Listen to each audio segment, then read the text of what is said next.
देखिए कितना सही कितना गलत रहा एग्जिट पोल, अब ये नतीजों में दिखने लगा है। और ऐसे में जो तमाम तस्वीरें सामने आ रही हैं, जो नतीजे सामने आ रहे हैं, वो हम आप तक लगातार पहुंचा रहे हैं। तो लोकसभा चुनाव 2024 का जनादेश आ चुका है। इंडिया गठबंधन और एनडीए के बीच कड़ी टक्कर रही है। विपक्ष के इंडिया गठबंधन और एनडीए के बीच जबरदस्त मुकाबला हुआ है। एनडीए की बात करें तो एनडीए जरूर सरकार बनाने के लिए बहुमत तक पहुंच गया है, लेकिन बीजेपी अपने दम पर बहुमत के आंकड़े तक नहीं पहुंच पाई है, जो कि एक बड़ा मुद्दा है। जनादेश को इंडिया गठबंधन ने प्रधानमंत्री नरेंद्र मोदी के खिलाफ बताया है। कांग्रेस का कहना है कि देश ने मोदी जी को नकार दिया है। कांग्रेस का कहना है कि आगे की संभावनाओं के लिए कल इंडिया गठबंधन की बैठक होगी। अब ऐसे में सवाल उठाना शुरू हो गया है और देश में अगली सरकार किसकी होगी, ये सबसे बड़ा सवाल है। 2024 की नई सरकार किसकी अगुवाई में होगी। हालांकि एनडीए को बहुमत मिला है, लेकिन बीजेपी अपने दम पर सरकार बनाने की स्थिति में नहीं है। अब ऐसे में कई सवाल उठ रहे हैं। 240 सीट होने पर बीजेपी का सरकार बनाने का दावा कितना सही, और बीजेपी को सरकार बनाने का निमंत्रण संवैधानिक तौर पर कितना सही है, ये कुछ सवाल है। इसमें अब हमारी तरफ से जो सवाल है, वो पहला सवाल ये है कि आखिर देश में किसकी होगी नई सरकार, ये सवाल उठना लाजमी है। आप तस्वीर देख रहे हैं, आंकड़े देख रहे हैं टीवी स्क्रीन पे। दूसरा सवाल, बीजेपी को 240 सीट मिलने का अनुमान है, सरकार बनाने का दावा इसमें अब कितना सही है। ये हम केवल बीजेपी की बात कर रहे हैं और गठबंधन मिला के करीब 300 पहुंच रही है बीजेपी। सवाल नंबर 3, राष्ट्रपति मुर्मू किसे देंगे सरकार बनाने का निमंत्रण। देखिए, हालांकि अगर संवैधानिक तौर पे देखा जाए तो बीजेपी अगर सबसे बड़ी पार्टी के रूप में निकल कर आती है तो फिर राष्ट्रपति की तरफ से उन्हें ही निमंत्रण दिया जाएगा। लेकिन अब ये भी एक सवाल खड़ा हो रहा है, क्योंकि पूरी तरीके से अभी भी चुनावी नतीजे आना बाकी हैं। चौथा सवाल जो खड़ा हो रहा है वो ये है कि बीजेपी अपने दम पर बहुमत से काफी दूर है। अब ऐसे में सरकार कैसे बनेगी, गठजोड़ की ये सरकार, और कितनी मजबूती दिखा पाएगी। पांचवा सवाल, क्या नतीजों के बाद इंडिया का कुनबा बढ़ने वाला है, और हम बात कर रहे हैं इंडिया गठबंधन की।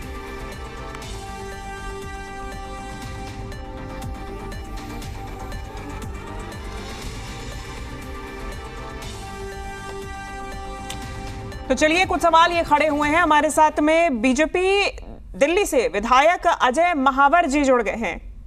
अजय जी, बहुत स्वागत है आपका। सबसे पहले तो बधाई दूंगी, लेकिन सवाल तो खड़े हो रहे हैं इस बधाई के बीच में भी कि सरकार बनेगी तो बनेगी कैसे। आपका और आपके जितने व्यूअर्स हैं उनको भी बहुत बहुत धन्यवाद, बधाई। एनडीए की सरकार बनने जा रही है। दिल्ली में हमने सातों की सातों सीटें जीती हैं और गठबंधन होने के बाद भी जीती हैं। तो कुल मिलाकर के हम दिल्ली के तो तीसरी बार हैट्रिक लगाई है हमने। और जहां तक देश का सवाल है, हमारी अपेक्षा से कुछ सीटें कम आई हैं और हम जनता के जो भी निर्णय है उसका जनादेश का हम स्वागत करते हैं। उनका हम जो भी जनादेश दिया उसको शिरोधारी करते हैं।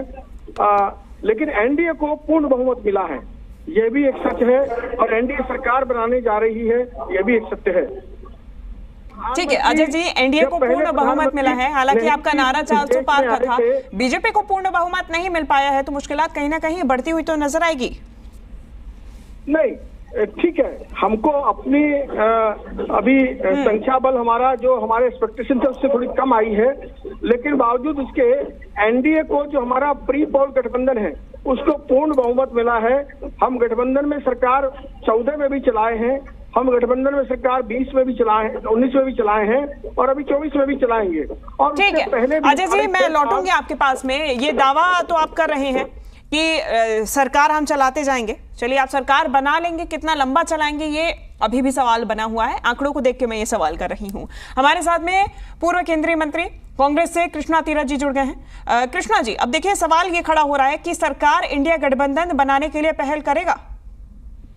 देखिए, कोशिश ये है कि जो तरीका और नियम है, अब राष्ट्रपति जी के ऊपर है कि वो किसका दोनों अपना दावा पेश करेंगे, लेकिन अभी समय है, ये राजनीति है। और इस समय को देखते हुए लोगों में, इस देश ने जो पिछली सरकार है उसमें उनका विश्वास खत्म हुआ है, विश्वास खो चुकी है वो सरकार। ये 14-19 की बात करते हैं, वो समय कुछ और था। उन्होंने, जनता ने बहुत विश्वास किया, लेकिन उन्होंने देखा कि जब उनके विश्वास से खरे नहीं उतरे हैं, और अब जो इंडिया गठबंधन है, कांग्रेस की सरकार बनाने के और इंडिया गठबंधन की सरकार बनाने के लिए जरूर पहल कर सकते हैं। अभी समय है, पूरा रिजल्ट आने दीजिए, और जो विश्वास खोया है वो विश्वास दोबारा से जनता में नहीं आएगा, क्योंकि किसानों की बात, मजदूरों की बात, दलितों की बात, महिलाओं की बात, नौजवानों की बात, बेरोजगारी की बात, महंगाई की बात, अनेक चीजें हैं जो ये खो चुके हैं। और वो खोया हुआ तो अब देख रही है, देश की जनता देखती है कि कांग्रेस और कांग्रेस गठबंधन जो है, इंडिया गठबंधन, जब पूरे बहुमत में, अभी तो और रिजल्ट है, काफी हद तक पहुंच गए हैं, समय कैसे क्या करता है, कौन कौन और लोग जुड़ते हैं, तो सरकार बढ़ाने का दावा जरूर, अगर हमारी इतनी ताकत हुई, पूरे रिजल्ट जब तक आएगा तो हम जरूर इसका दावा पेश करेंगे और देश को अच्छी तरह चलाएंगे। जैसे देश सोने की चिड़िया कहलाया जाता था, वैसा ही देश बनाने की हम पूरी कोशिश करेंगे। जनता जनार्दन को हम धन्यवाद देते हैं, जो विश्वास उन्होंने इंडिया गठबंधन में किया है, उस विश्वास पे हम खरे उतरेंगे। कृष्णा जी, ये विश्वास लेकिन दिल्ली में हासिल नहीं हो पाया। देखिए, दिल्ली की बात अलग है, बहुत सारी कमियां हैं, क्योंकि यहाँ आम आदमी और कांग्रेस में मिला जुला वो था, तो किस किस जगह पे कहाँ कहाँ कमी रही, समय थोड़ा रहा। और ये दिल्ली है, दिल्ली में सब राज्यों के लोग हैं, कहाँ कहाँ कैसा रहा है, कोशिश आगे करेंगे, इसको भी सुधारेंगे। ठीक है, इसको भी सुधारेंगे। अजय जी, एनडीए पूर्ण बहुमत में आप कह रहे हैं, लेकिन इंडिया गठबंधन भी पीछे नहीं? नहीं, इंडिया गठबंधन काफी पीछे है अभी भी, और प्री पोल गठबंधन उनका हमारा जो भी है, तो हमें क्लियर कट मेजोरिटी मिली है, उन्हें नहीं मिली है, ये तो साफ है। और निश्चित रूप से प्री पोल गठबंधन है, उसी को राष्ट्रपति बनाएंगे, वही शासन चलाएंगे, और निश्चित रूप से हमें इसका पर्याप्त अनुभव है। अटल जी ने भी लंबे समय तक गठबंधन की सरकार को चलाया है, और हमने भी, भले ही हम अपने दम पर भी ज्यादा थे, तो भी गठबंधन की ही सरकार को चलाने का पूर्ण अनुभव हमने ले रखा है। इसीलिए पर्याप्त अनुभव होने के कारण हम कुशलता के साथ सरकार बनेगी और बहुत अच्छा चलेगी। लोगों की जन आकांक्षाओं के अनुरूप हम काम करेंगे। एक बात और भी समझना चाहिए कि देश की आजादी के बाद पहली बार कोई प्रधानमंत्री तीसरी बार में, यानी कि थर्ड टर्म में अपनी प्रधानमंत्री चुनकर आ रहे हैं। पहली बार आप कह सकते हैं कि भाई नेहरू जी भी आए थे, नेहरू जी फर्स्ट टर्म में मनोनीत थे, लेकिन लोगों के इलेक्शन से जीत करके आने के बाद वो 2 ही इलेक्शन जीते थे। तो कुल मिलाकर के ये देश की आजादी के बाद पहला ऐतिहासिक पल है। इसमें हम नरेंद्र मोदी जी के 10 वर्षों के कार्यकाल के बावजूद तीसरी सरकार हम बना रहे हैं, और ये एक नया कीर्तिमान ऐतिहासिक क्षण भारतीय जनता पार्टी के लिए। ठीक है कृष्णा जी, अभी आप लॉस एंड गेन की बात कर रही थी। निश्चित रूप से बीजेपी को हम पिछले चुनावों के नतीजों को देखें तो लॉस तो हुआ ही है, और इंडिया गठबंधन आप सभी दलों के साथ आने से मजबूती मिली और गेन भी वोटों में देखने को मिला है, सीटों में देखने को मिला है। लेकिन सरकार बनाने के लिए इस गेन में और भी ज्यादा लोगों को मिलाने की जरूरत, कुनबा बढ़ाने की जरूरत है, इसकी कोशिश जारी? ये तो चलेगी, क्या चलेगी नहीं चलेगी वो समय बताएगा। और दूसरी बात, इन्होंने नेहरू जी की बात की। नेहरू जी ने जब सरकार चलाई उस समय देश नया नया था, हर तरह की समस्याएं थी, लेकिन उस नतीजे पे देश को खड़ा करना, कितने कितने उन्होंने एजुकेशन साइड में देख लो, चाहे वो किसान साइड में देखो, या देश की हर तरक्की में देश को खड़ा करने में नेहरू जी का हाथ था। और ये अपने 10 साल की बात कर रहे हैं, 10 साल में इन्हें देश बना बनाया मिला, लेकिन उस देश में सारी चीजें बिक गई, प्राइवेटाइज हो गया, सब चीजें बेच दी गई। गरीबों की हालात जो खराब हुई हैं, मजदूर जो हालात खराब हुए हैं, बेरोजगार नौजवान घूम रहे हैं, शिक्षा जो है बिल्कुल खत्म कर दी गई है। डायमंड पे और सोने पे टैक्स, जीएसटी 2% लगाया जाता है, और किताब, कॉपी, पेन, पेंसिल, दूध, दही, घी, मक्खन, अनाज पे 18% जीएसटी। इस देश इस चीज को भूले नहीं है, ये देश के नागरिक भूले नहीं है। उन्होंने, वो जानते हैं कि जिस समय देश आजाद हुआ था, बना था, उस समय में नेहरू जी ने कैसे उठाया देश को, इंदिरा जी ने कैसे बनाया, राजीव जी ने, मनमोहन सिंह जी ने किस तरह की अर्थव्यवस्था को सुधारा, उस सुधरी हुई जगह को इन्होंने लिया और लेने के बाद बेचते रहे। और वो अटल जी की सरकार को 13 महीने और 13 दिन को भी देख लें।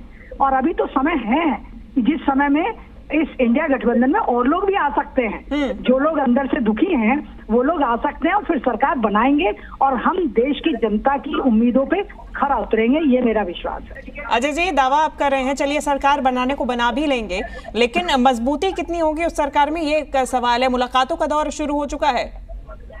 देखिए कृष्णा जी जो भी कह रही हैं ये अभी पॉलिटिकल भाषण कर रही हैं, इसकी अभी कोई आवश्यकता नहीं है, लेकिन इस देश को डिलीवर किया है मोदी जी ने। आज भी सबसे बड़ी लार्जेस्ट पार्टी है, अभी उसके हाथ में भी कांग्रेस नहीं आई है। क्या आप बताइए, जितनी भारतीय जनता पार्टी, लेकिन इस लार्जेस्ट पार्टी को अजय जी मंथन करने की तो जरूरत है, झटका तो लगा है अजय जी। उसकी आधी सीट भी नहीं लेकर आए, फिर भी बड़ी बड़ी बातें कर रहे हैं। अरे भाई ठीक है, हमारी कुछ सीट घट गई, आपकी कुछ सीट बढ़ गई है, लेकिन अभी आप हाथ पे भी हमारे मुकाबले नहीं पहुंच पाए हैं। हम अभी भी अपने दम पर जितनी सीटें लेकर आए हैं, आप तो अभी तिहाई अंक में भी नहीं पहुंच पा रहे हैं, तो फिर इतनी बड़ी बड़ी बातें करना ठीक नहीं है। हमको भी सरकार चलाने का पर्याप्त अनुभव है और हमको भी गठबंधन चलाने का पर्याप्त अनुभव है। हमारे साथी मजबूती से हमारे साथ हैं, और जो आप कह रहे हैं कि कुछ गठबंधन का दल इधर उधर हो जाए, तो वो तो इंडी गठबंधन के भी कुछ लोग हमारे साथ आ सकते हैं, उसमें कौन सा रास्ता बंद है। तो इसलिए इस बात को अभी आप देखें, बहुत जल्दी हमारी सरकार शपथ लेने वाली है। ठीक है कृष्णा जी, मजबूत सरकार या मजबूत ऑपोजिशन? देखिए दोनों चीजें हैं। सरकार जो बनेगी, ऑपोजिशन मजबूत होना चाहिए, तभी सरकार अच्छे से काम कर सकती है।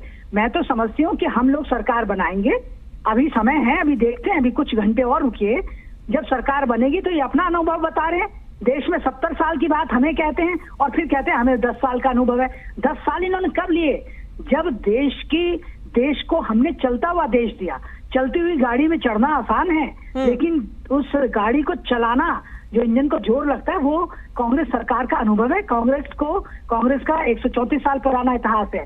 देश की आजादी से लगा के आज तक कितनी तकलीफें लोगों को रही, उनको दूर करते हुए हर फील्ड में जो आगे देश को बढ़ाया वो कांग्रेस ने बढ़ाया है। ये बनी बनाई देश को लेके ये कहते हैं जी हमें अनुभव, अगर अनुभव होता तो इन 10 सालों में ये हालत ना होती। देश इतनी बुरी तरह से गिरता नहीं, देश की अर्थव्यवस्था चरमराती नहीं, देश के जो किसान हैं वो रोते नहीं, देश के नौजवान बेरोजगारी के कगार पे नहीं आते, देश की शिक्षा जो है कहीं और उन्नति करती। देश की शिक्षा पिछड़ गई है। केवल हम कुछ ये के दकियानुसी चीजें करके हम ये बना दिया, हमने ये बनी बनाई चीजों को इन्होंने बेचा है। इन्होंने कहा रेल नहीं बिकने दूंगा, रेलें बिकी, हवाई जहाज बिके, हवाई अड्डे बिके। देश की क्या चीज नहीं बिकी? मैं अब एक एक नाम लेना नहीं चाहती, कह रहे पॉलिटिकल भाषण। ये पॉलिटिकल भाषण नहीं है, ये जनता की आवाज है, और जनता की आवाज जनता ने बता दिया। भाजपा में दम नहीं है। जो ये कहते हैं भारतीय जनता पार्टी कितनी सीटें लाई है और कहां लाई है?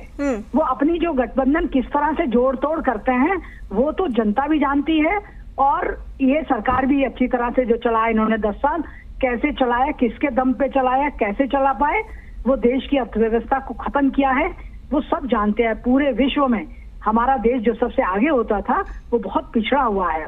अगर हम इंडिया गठबंधन की सरकार आती है तो फिर से ये उज्ज्वलता, वो प्रकाश, वो रोशनी आएगी इस देश को आगे बढ़ाने के। जो पहिए जाम हुए थे, किसान जो मर गए, इतने जो मर रहे थे, मजदूर जो ताक रहे हैं एक आकाश की ओर कि किस तरह से अच्छी वर्षा होगी, तो वो चीजें अब जो कांग्रेस की सरकार बनी इंडिया गठबंधन की, तो जरूर उन सब लोगों की जो उम्मीदें हैं उस पर हम खरे उतरेंगे। और मुझे विश्वास है ऑपोजिशन भी मजबूत हो, अच्छा है।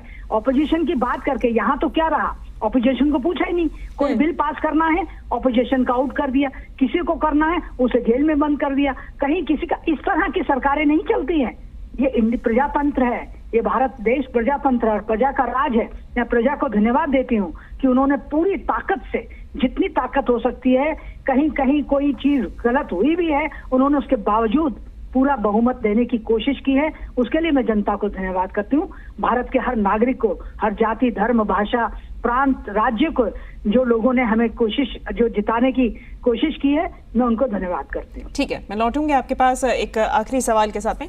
फिलहाल अजय महावर जी, इसके पहले भी यही सवाल मैंने आपसे किया था कि भले ही आप दावा कर रहे हैं सबसे बड़ी पार्टी होने का, लेकिन झटका तो लगा है, मंथन तो जरूरी है। देखिए, कांग्रेस बड़ी निर्लज्जता से झूठ बोलती है। आप बताइए मुझे, कोरोना जैसी वैश्विक महामारी के बाद और रशिया यूक्रेन का युद्ध चल रहा है, इजराइल का युद्ध चल रहा है, उसके बाद भी महंगाई दर को और विकास दर को भारतीय जनता पार्टी एनडीए सरकार ने थाम करके रखा है और इस बात को इनको दिखाई नहीं पड़ता, क्योंकि ये सिर्फ अपने चश्मे से देखना चाहते हैं।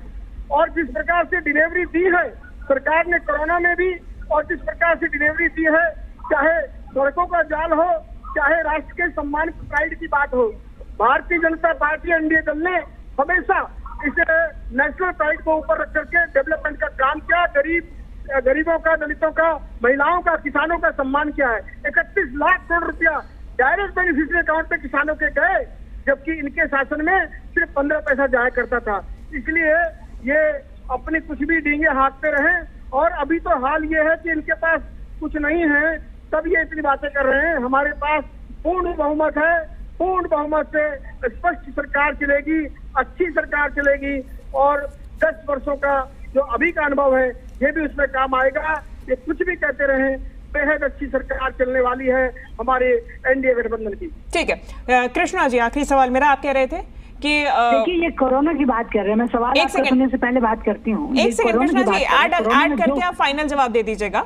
मेरा सवाल यह है कि आपने कहा कि उज्जवल भविष्य की ओर आगे बढ़ेंगे, हम भारत को लेकर जाएंगे, लेकिन पंजाब, अगर इंडिया गठबंधन की मैं बात करूं, एक साथ चुनाव आपने लड़ लिया, नतीजे भी ठीक ठाक अच्छे सामने आए हैं, लेकिन इस बीच सरकार साथ में चलाने का जो दावा है वो कैसे पूरा होगा? पंजाब में साथ चुनाव नहीं लड़ा, कई जगहों पर मतभेद और मनभेद दोनों ही देखने को मिल रहा है।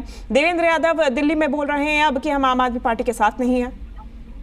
देखिए ये चीजें बाद में मंथन करने के, इस समय सरकार बना के लोगों की उम्मीदों पे खरा उतरना। अब इन्होंने बात की हमने कोरोना में हालत कर दिया, कोरोना में क्या किया, लाखों लोग मर गए, इन्होंने वो नहीं दिए। दूसरा, जिन लोगों को इंजेक्शन लगे उनकी स्थिति क्या हो रही है, खुद रिपोर्ट मेरी नहीं, WHO की रिपोर्ट है कि लोग किस तरह से नौजवान के जवान खड़े खड़े एक्सरसाइज करते हुए, डांस करते हुए गिर रहे हैं, मर रहे हैं। ये क्या है, वो किस तरह की दवाई इन्होंने दी है, देश के नौजवानों को खत्म कर दिया। ये चीजें ऐसा नहीं है कि इन्होंने देश को चलाने की जो बात कही है वो देश को नहीं चलाया, इन्होंने किस तरह से देश को तोड़ने की बात की है, धर्म के नाम पे, जाति के नाम पे, और किस तरह से इन्होंने भाई भाई को लड़ाने की बात की है। देश आराम से शांति से रहा, सबने इस बात को समझा, और उन्होंने अपने आप को समझ के लड़ाई झगड़े नहीं किए। और वो चाहते हैं हम हिंदू, मुस्लिम, सिख, ईसाई सब लोग, जैन, बौद्ध धर्म सब भाई भाई हैं। हमने देश को बनाया है, देश को उज्ज्वलता की ओर लाने की बात की है। ये कोरोना की बात कर रहे हैं, ये कह रहे हैं कि हमने इतना परसेंट इनकी जो अर्थव्यवस्था अच्छी हो गई। लाखों करोड़ रुपया इन्होंने बड़े बड़े सरमाएदारों का, बड़े बड़े अंबानी अडानी का माफ किया। क्या चलिए ठीक है कृष्णा जी, ये सारे मुद्दे एक बार डिस्कस हो चुके हैं चुनावों के पहले, मतदान के पहले। अब आज तो नतीजे आ रहे हैं और अब सरकार बना के काम करने का वक्त है, जिस भी गठबंधन की तरफ से बनाया जाए। आप दोनों का बहुत शुक्रिया, अजय महावर जी, कृष्णा तीरथ जी, हमारे साथ जुड़ने के लिए चर्चा में।